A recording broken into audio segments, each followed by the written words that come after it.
Remember that right now the Indian Armed Forces, the J&K Special Forces included, are hunting for the terrorists who indulged and organized the carnage, the massacre in Pahalgam. There are these teams that are currently also chasing the terror operatives. The chase primarily in South Kashmir, for example, Pulwama and Anantnag.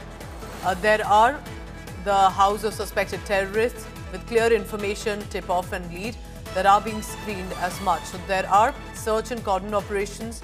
There are, of course, in the jungles as well, where the Indian Armed Forces are ensuring that they are tracking every lead and update that is coming in. Kamaljeet Sandhu reporting from the Kashmir Valley. Kamaljeet, tell me how this is a multi-pronged approach, not just about going into the jungles to hunt them down, but as much looking at other aspects.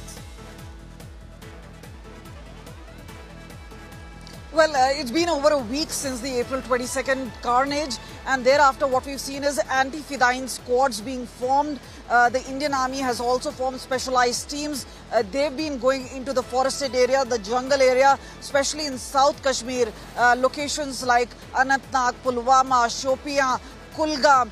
These are the areas they've actually spread out.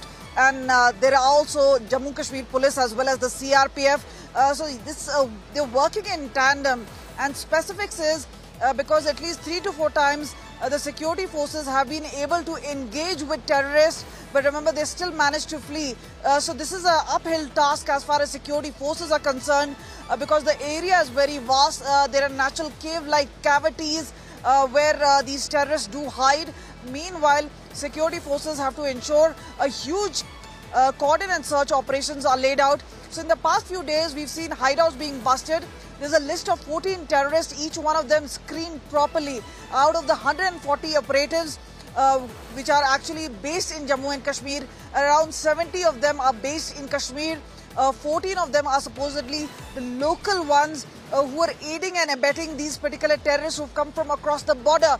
And this is where the pressure tactics now working as far as security forces are concerned, because remember, they're not just scouting these particular hills. There's a man-to-man marking. They're eventually going from one hill to the other, trying to clear out and see whether they can track down these particular terrorists, and it's only a matter of time.